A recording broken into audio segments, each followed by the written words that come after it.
Good morning छात्रों। आज हम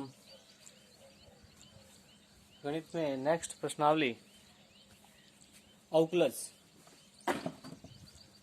स्टार्ट करेंगे।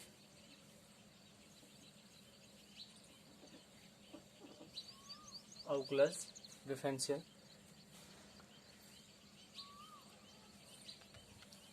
देखो, राजस्थान बोर्ड में अवकलज से दो क्वेश्चन आते हैं। एक आता है 1 नंबर का, एक आता है 6 नंबर का। इसमें से एक बड़ा प्रश्न आता है। अवकलज हम पिछली कक्षा में 11वीं क्लास में हम पढ़ चुके हैं। अवकलज के बारे में क्या पढ़ा था? अवकलज के बारे में कि यदि कोई फलन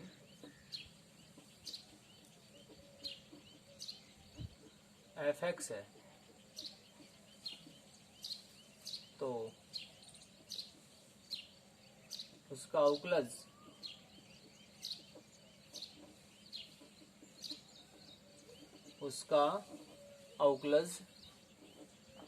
d/dx f(x) बराबर होता है limit s tend to 0 f(x + h - f(x) बटे h। यानी उस फलन की ये लिमिट निकालेंगे जिसे दायां अवकलज बोलते हैं, जिसको अवकलज का प्रथम सिद्धांत बोलते हैं। अवकलज का प्रथम सिद्धांत, अवकलज का प्रथम सिद्धांत। ठीक है, प्रथम सिद्धांत से हमने 11वीं क्लास में सवाल पढ़े हैं और इसमें क्या होता है, उस फलन की ये लिमिट निकालते हैं। Limit s tend to 0 f(x + h - f(x) बटे h। इसके बाद आपने देखा या आपने पढ़ा इसमें नंबर 2 अवकलज के संकेत।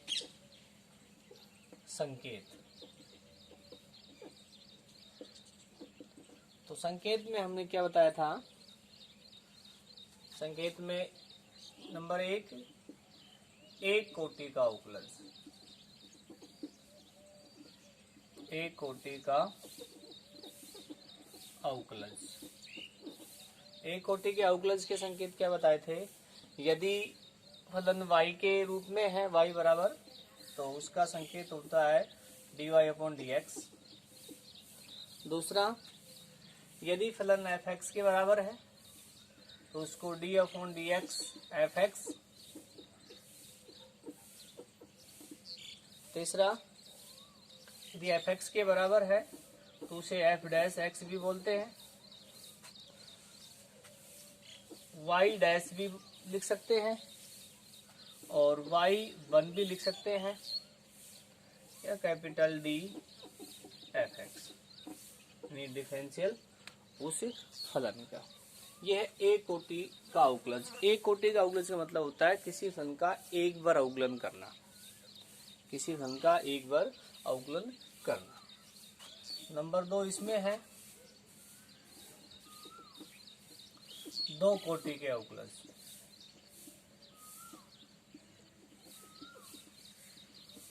दो कोटि के अवकलज के संकेत, तो इसमें d² बटे dx²। ठीक है, इसमें d² dx² f(x), ये हो जाएगा f'', ये हो जाएगा y'', ये y2, ये d² f(x). अपने यहाँ दो कोटि के ही अवकलज है, दो कोटि के अवकलज के ही सवाल हैं। 3 कोटि है तो उसका मतलब किसी फलन का 3 बार अवकलन होना। 2 कोटि है तो उसका मतलब उस फलन का 2 बार अवकलन होना। संकेत के बाद इसकी व्यापक परिभाषा आपको जनरल जो परिभाषा है वो बताई थी मैंने। नंबर 3 क्या, देखो अवकलन, अवकलज के बाद आता है अवकलन। तो अवकलन डिफरेंशियल जो होता है, किसी फलन का जो अवकलज होता है उसको करने की जो प्रक्रिया होती है उसको हम अवकलन बोलते हैं। ठीक है, तो अवकलन क्या, एक राशि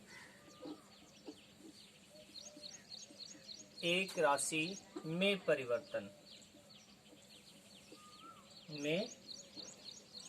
परिवर्तन किसी अन्य राशि के सापेक्ष, अन्य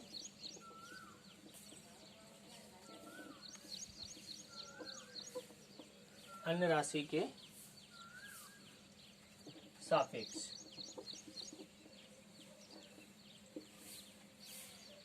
एक राशि में परिवर्तन किसी अन्य राशि के सापेक्ष। तो इसमें एक राशि होती है स्वतंत्र राशि, एक होती है परतंत्र राशि। स्वतंत्र राशि कौन सी होती है, जिसमें हम बदलाव करते हैं, हम उसको बदलते हैं। परतंत्र कौन सी होती है, जिसमें अपने आप बदलाव होता है। जैसे आपने संकेत दिया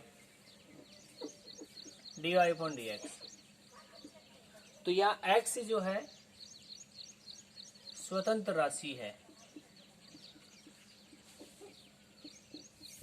स्वतंत्र राशि, और y जो है परतंत्र राशि।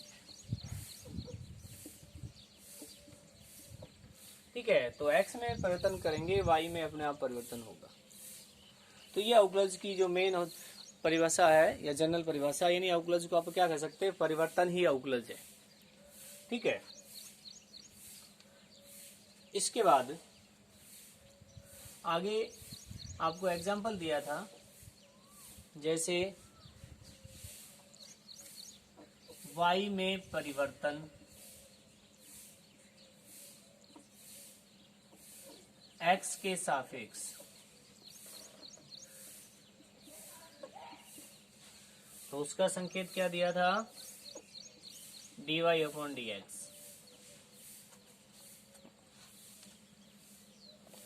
आगे संकेत दिया था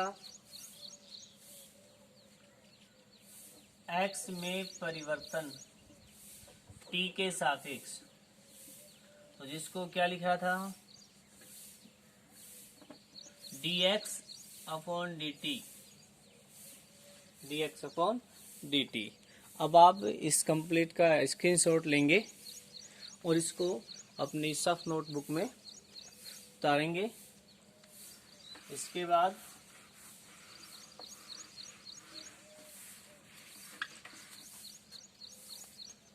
अगला है आयतन में परिवर्तन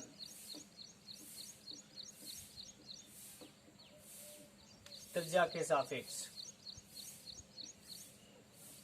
त्रिज्या के सापेक्ष। तो आयतन होता है वो v, त्रिज्या होती है r, तो इसको क्या दर्शाएंगे, dv/dr। क्षेत्रफल यानी एरिया में परिवर्तन त्रिज्या के सापेक्ष क्या हो जाएगा, dA/dr।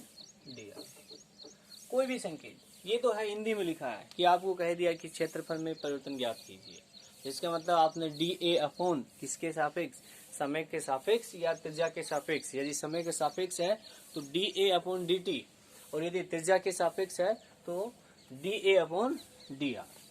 कोई भी संकेत। अब इसमें कह दे कि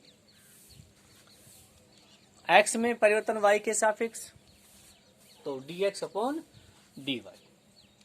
तो ये तो अवकलज थे। इसमें आपने पहले तो इसमें अवकलज का प्रथम सिद्धांत बताया, जो वहां से अवकलज की निकल के आता है, जिसको हम निकालते हैं।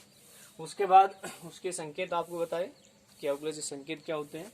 फिर अवकलन। अवकलन क्या होता है? जो हम अवकलन करते हैं उसकी जो प्रक्रिया अपनाते हैं उसको हम अवकलन कहते हैं। और अवकलन का मेन जो अर्थ होता है किसी भी राशि में परिवर्तन, किसी भी राशि में परिवर्तन ही अवकलन होता है।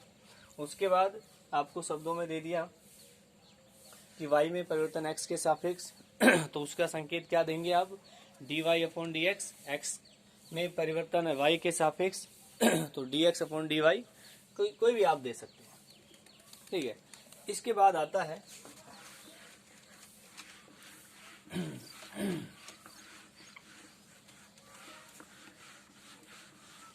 अवकलज के सूत्र। अवकलज के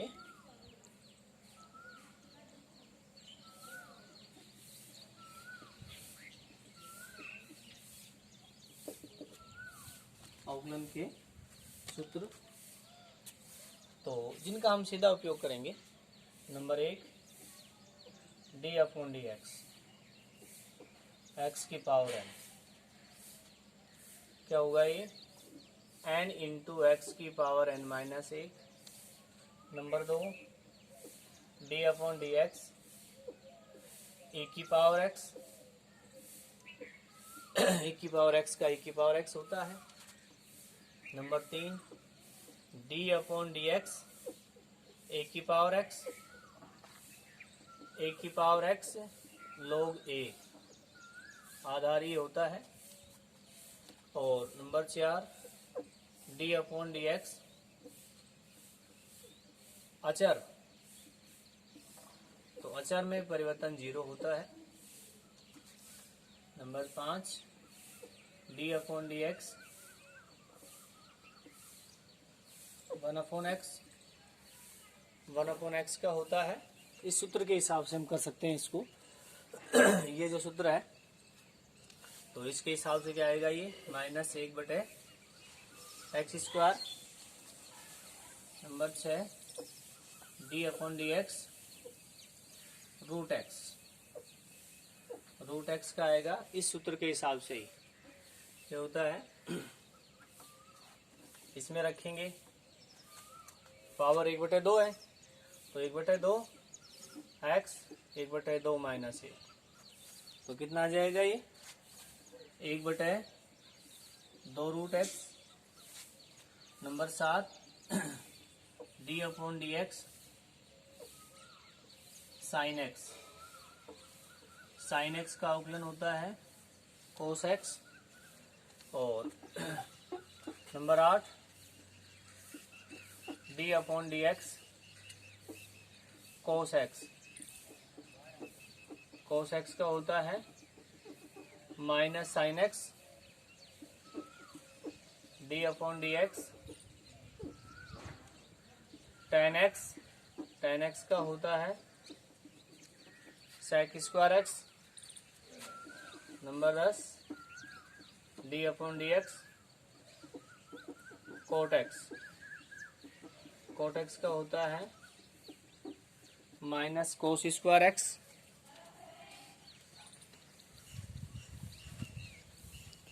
इसके बाद number 11 d upon d x tan cot sec, sec x का होता है sec x tan x. Number 12 d upon d x cosec, cosec का होता है माइनस कोसेक कोट एक्स, ठीक है।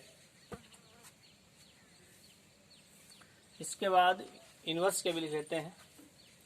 Number 13 D upon d x sine inverse x minus 1/√1 x, sorry minus नहीं आएगा, 1/√1 माइनस में x square. Number 14 D upon d x cos inverse, तो cos inverse का होता है माइनस 1/√1 माइनस में एक्स स्क्वायर, ठीक है। नंबर 15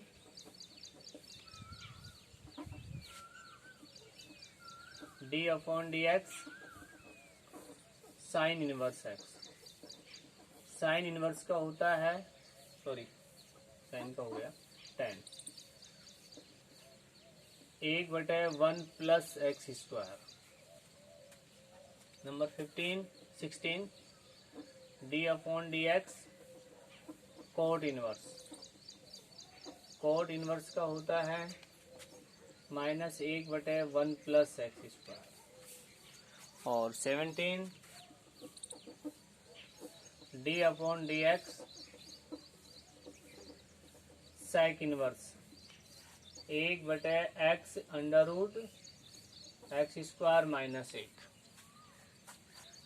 और number 18 d upon d x cosec inverse x, ये हो जाएगा -1/x under root x square -1। ये आपके हो गए अवकलन के सूत्र जो आपने याद करने हैं और इनका उपयोग आपने करना है। मेन तो इनको याद करना जरूरी है। तो पहले आप इनका स्क्रीनशॉट लेंगे, फिर इसको उतारेंगे।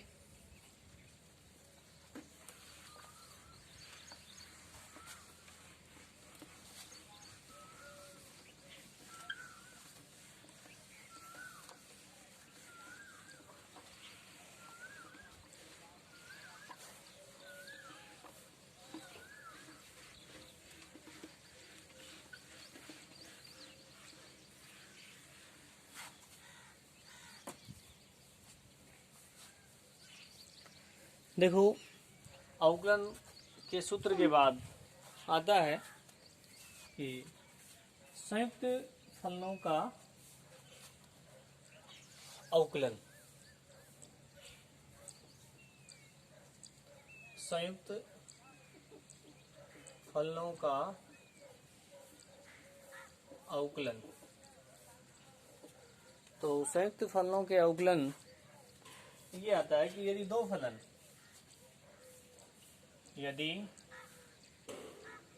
फलन f तथा g हो तो क्या हो दोनों? नंबर 1, दोनों योग के रूप में हो या घटा के रूप में हो। दोनों योगफल के रूप में या अंतर के रूप में हो तो उनका अवकलन आपने करना है। ये 11th क्लास का ही टॉपिक है। तो उसका अवकलन कैसे करते हैं हम? दोनों का अलग अलग जी, प्लस है तो प्लस और माइनस है तो minus. Number 2, d upon d x यदि दोनों गुणा में है f इंटू जी। तो क्या बता रखा है भाई? एक स्थिर दूसरे का अवकलन प्लस जिसका अवकलन कर दिया वो स्थिर, और जो स्थिर किया था उसका अवकलन। ठीक है। अब यदि यहाँ पर 3 फलन हो, D upon d x you V W, 3 फलन हो तो उनका अवकलन कैसे करेंगे? कोई 2 स्थिर यू वी स्थिर रख लिया, डब्ल्यू का अवकलन कर दिया, प्लस अब यू स्थिर वी का अवकलन और डब्ल्यू भी स्थिर, और फिर यू का अवकलन वी स्थिर और डब्ल्यू स्थिर। इस प्रकार से यदि 4 फलन हो तो कोई 3 स्थिर 1 का अवकलन, फिर कोई 3 स्थिर 1 का अवकलन। इस प्रकार से हम यदि गुणा में फलन है तो उसका हम अवकलन करते हैं। नंबर 3, ठीक है, यदि भाग में हो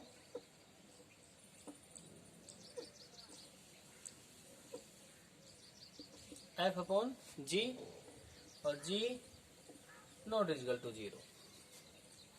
तो क्या करते हैं इसका अवकलन, जो हर है, हर में जो फलन है उसका स्क्वायर, जी स्क्वायर, ठीक है, इसका स्क्वायर कर दिया वो स्थिर, और जो बच रहा है उसका अवकलन माइनस एफ स्थिर और जी का अवकलन। ठीक, number 4 d upon d x के एफ, मतलब के अचर है,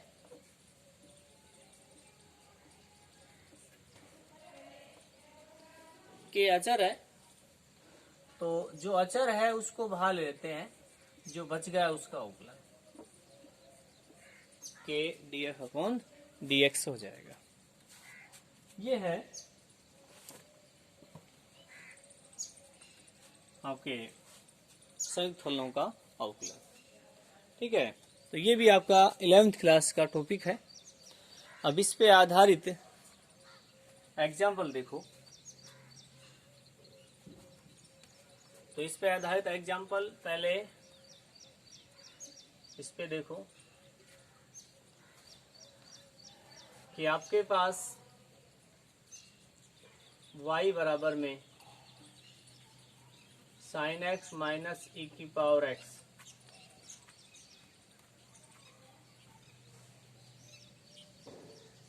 दिया है का अवकलन कीजिए,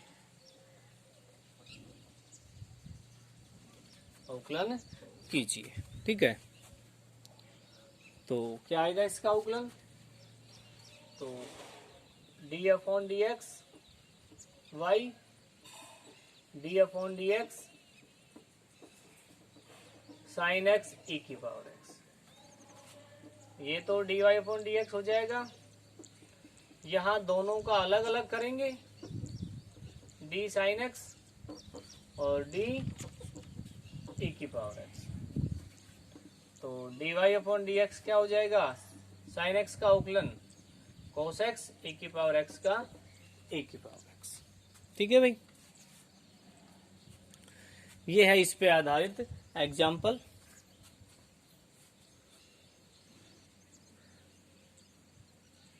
इसका स्क्रीनशॉट लेके आपने उतारना है। अब आगे देखो।